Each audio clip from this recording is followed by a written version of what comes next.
Dare to dream big. At Sun, we make it reality. ఇప్పుడు మళ్ళీ 43,000 ఎకరాలు భూమి కావాలి అని చెప్పేసి అంటుందంట కదా, మీరు ఇవ్వాలనుకుంటున్నారు లేదు? ఇస్తారంటే ఇప్పుడు అసలు అది కంప్లీట్ చేసి అందరూ రైతులకు ఒప్పంద ప్రకారం అన్ని ప్లాట్లు వేసి డ్రైనేజీలు కట్టి రోడ్లు వేసి ఇస్తామని ఇప్పుడు చేసి ఇప్పుడు అన్నారు. అప్పటికి 10 సంవత్సరాలు ఇప్పటికి ఏం కావాలా? వాళ్ళు ఇవే చేయకుండా ఎప్పుడు చేస్తారు? అంటే అప్పుడు జగన్ ఉన్నప్పుడు అవ్వలేదు, ఇప్పుడు జరిగిద్ది అని చెప్పేసి అన్నారు. ఇప్పుడు జరిగిద్దంటే ఎంతవరకు జరిగింది? ఇప్పుడు మొత్తం పనులు ఇది అయిపోయినాక అవి తీసుకునే ఇబ్బంది లేదు, కానీ అవి ఆడబెట్టి తీసుకుంటే అవి ఎట్లా అయిపోతాయిగా. మావి కూడా ఇప్పుడు దాకా తుమ్మలు పెంచారు. అవి శుభ్రం ప్లాట్లు వేసి అయిన శుభ్రం బాగు చేసి వాళ్ళకి అప్పచెబితే తర్వాత తీసుకునే ఇబ్బంది ఉండదు. అవి అక్కడే పెట్టి మళ్ళీ ఇక్కడ తీసుకుని ఏం చేయాలని ఇప్పుడు మేము 10 సంవత్సరాలు నాన్న ఇబ్బంది పడుతున్నాము. ఒకవేళ ఇది ఇస్తే డెవలప్ అయిద్దని అనుకుంటున్నారా మీరు? ఏమైతే డబ్బులు అది డెవలప్ చేస్తారు, అదే డెవలప్. ఇది ఎప్పుడు చేస్తాడు? అది చేయింది అది చేసినాకైతే తీసుకుని ఇప్పుడు అది అట్టు పెట్టి తీసుకుని ఏం చేస్తాడు? అది ఇప్పుడు మనం తీసుకున్నది శుభ్రంగా పని అప్పచెప్పి రైతులకు అప్పచెప్పాలి చేసి, అది అప్పచెప్పకుండా మళ్ళీ ఇది తీసుకుని ఏం చేయాలి? కూలికి 29 గ్రామాలు ఊళ్ళు తీసుకుంటా అని అన్నారు. ఈ 2 గ్రామాలు కూడా తీసుకుంటారు 3 ఊళ్ళని అని అంటున్నారు. దాని ఇబ్బంది ఏం లేదు, జనం బాగానే సంఘోహంగానే ఉన్నారు.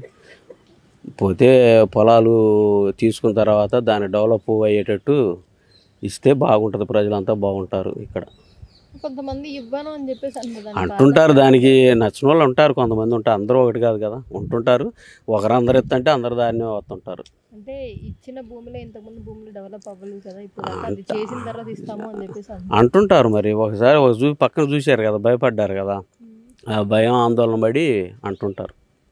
కాకపోతే సానుకూలంగానే ఇస్తారు మొత్తం. అంటే భూములు ఇస్తే రాజధాని డెవలప్ అయ్యింది, మీ భూములు డెవలప్ అవుతాయని అనుకుంటున్నారా? అని అనుకుంటున్నాం. అనుకుంటేనే ఆయన మీద నమ్మకం చంద్రబాబు గారి మీద. ప్రభుత్వం ఇక్కడ భూములు కావాలని చెప్పేసి 43,000 ఎకరాలు అడుగుతుంటే మరి ఆడ పని అయిపోతే కొంత అప్పుడు మళ్ళీ ఈతలేని మరి కొంత ఏమో బాగా రోడ్లకు ఎక్కువ పోయేటట్టు ఉంది. మా పొలం మొత్తం రోడ్లకు ఎక్కువ పోద్ది, పక్క వాళ్ళు తక్కువ, కానీ మరి ఎక్కువ పోయేటట్టు ఉంది. అందుకని తీసుకుంటామని ఆలోచనలో ఉండారు. అది మరి ఏం జరిగిద్దో ఇంకా అర్థం కాల బాగా. చంద్రబాబు మళ్ళీ వస్తే బాగా జరిగిద్దని ఆలోచన అనుకుంటున్నారు. అదే జరిగేది.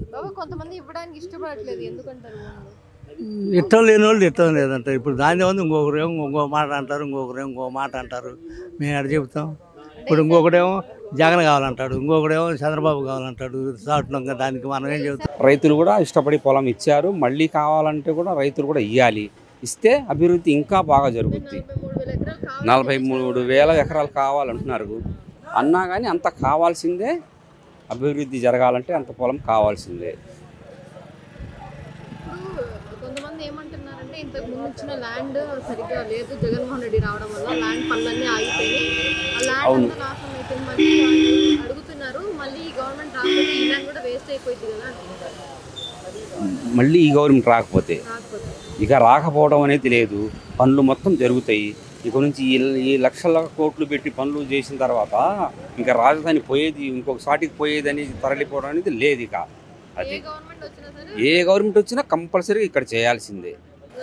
అది భూములు కంపల్సరీగా ఇవ్వాలి, రైతులు కూడా ఇష్టపడి ఇంకా ఇవ్వాలి. ఆ ఇచ్చిన దాంతో కూడా ఇంకా బాగా డెవలప్ జరుగుద్ది. ఇష్టంగానే ఇవ్వాలి, ఇస్తేనే బాగుంటుంది. ప్రభుత్వానికి సహకరించాలి కదా రైతులు.